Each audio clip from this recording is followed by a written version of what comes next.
Hello and welcome to Michael's Minty Music for today. Today we review the soundtrack for Super Mario Bros. 3, released on the Nintendo Entertainment System in 1988 in Japan and 1990 in the US.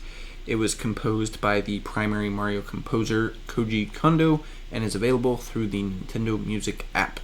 This is the track listing, 42 tracks here, and these are the tracks I added to my playlist. 21 out of 42, exactly half. This album is really good. Most of the tracks are interesting and very well done. There's a good variety here that was missing from some of the other soundtracks, which is really nice. Also, this is the first soundtrack album I've reviewed that's actually a full album.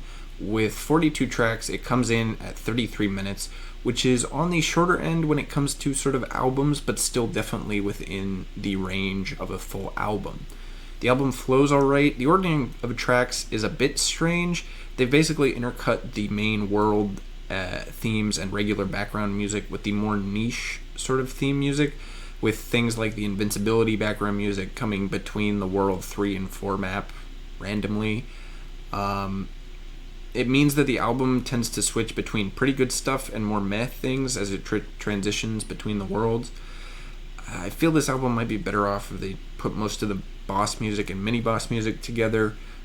Bros battle takes place between 4 and 6, and then they do the fortress boss between 6 and 7, and then the airship between 7 and 8, and then the final boss music is after that. If they put all of the kind of boss stuff together, I think it might be better. However, doing it this way is definitely a lot more safe from a flow perspective, because it means that the album is kind of consistent over time. Even if 2 or 3 tracks in a row aren't great, the next 2 or 3 are likely to be pretty good.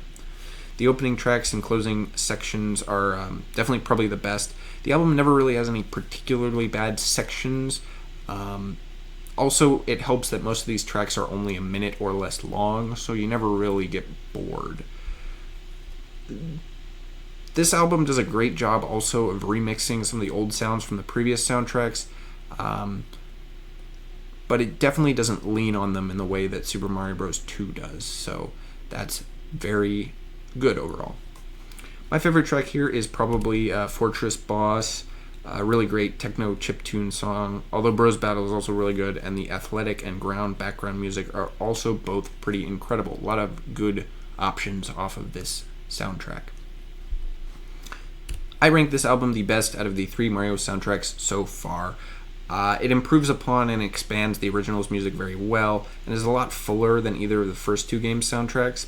Something like the ground theme is iconic either way, but in Super Mario 3 it sounds a lot more refined, and thus the third game soundtrack is definitely better. In terms of the overall NES rankings, Super Mario 3 also takes the top spot, as it was previously held by the first Super Mario, and as we established, Super Mario Bros. 3 is definitely better.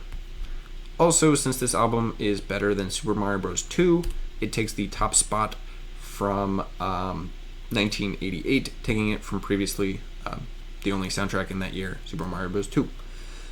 Also, in terms of overall albums from 1988, the Super Mario Bros. 3 soundtrack does take my top spot overall for that year, taking it from Talking Heads' final album, Naked, which is good, but has some issues. This marks the first time a Nintendo soundtrack has taken the top spot overall for a year, and it makes sense that it is this one. Super Mario Bros. 3 is a really good soundtrack, and traditional albums from 1988 that I've heard are mostly not that great. Naked is good, and GNR Lies is fine, but Big Thing isn't that great, and there's nothing really here that is super outstanding.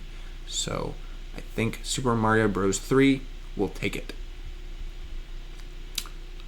It's definitely close though between it and Naked, but I think that it's generally higher quality. So thank you for watching. Next up will be the first Game Boy game soundtrack on the Nintendo Music app chronologically, the soundtrack for Tetris for the Game Boy. It's a classic, and it'll be a pretty fun review as a result, so stay tuned for that, and as always, stay minty.